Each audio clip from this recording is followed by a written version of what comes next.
Hello friends, USA के इतिहास में सबसे पहली बार और सबसे मिस्टीरियसली किया गया हाईजैक।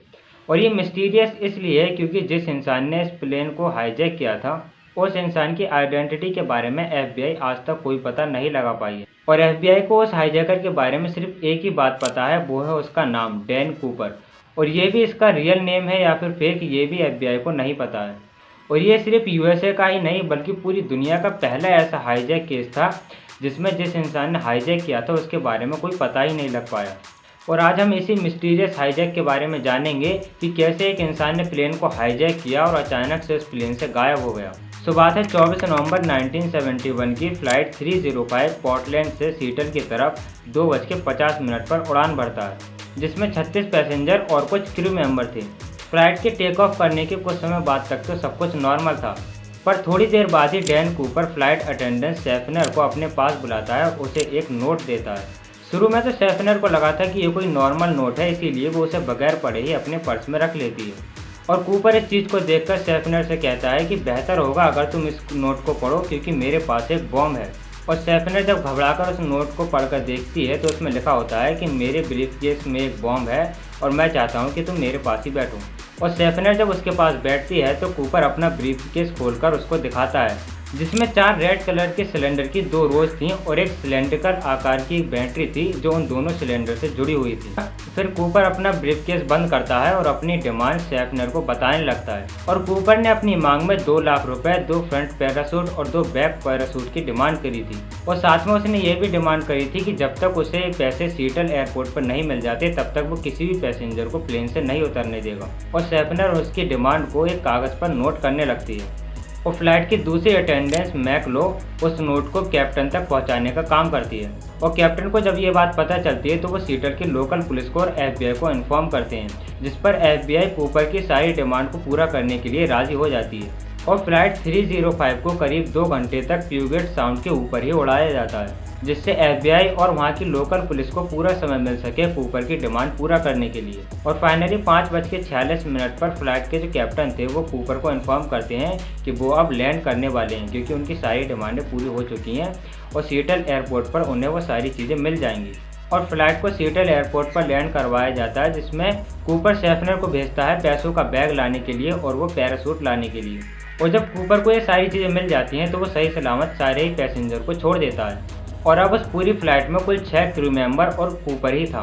और अब कूपर ये डिमांड रखता है कि अब उसे मैक्सिको जाना है, पर फ्लाइट के जो कैप्टन थे वो कहते हैं कि प्लेन में इतना फ्यूल नहीं है जो ये मैक्सिको तक पहुंच जाए।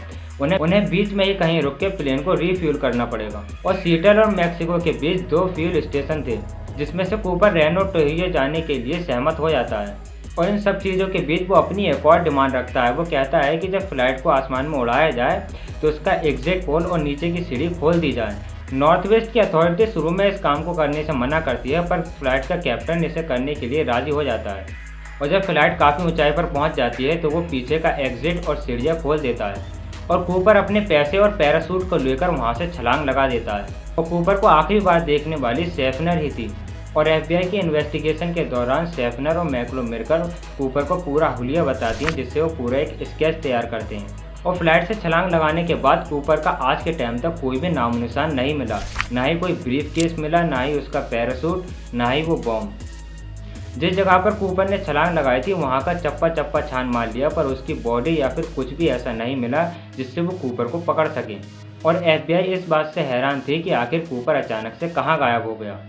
और फाइनली एफबीआई ने पब्लिक से हेल्प लेने का डिसीजन लिया, जिसमें उन्होंने उसके स्केच को और उसे जो पैसे दिए थे उसके सीरियल नंबर को अखबार में छपवाया। और सभी से कहा गया कि जो भी डैन कूपर को पकड़ कर लाएगा उसे इनाम के तौर पर पैसे भी दिए जाएंगे।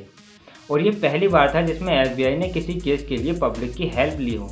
पर इन सब चीज़ों के बाद भी डैन कूपर का आज तक कोई पता नहीं लग पाया है। पर 1980 में अचानक से एक ऐसी चीज़ सामने आई जिसने एफबीआई को हैरान करके रख दिया।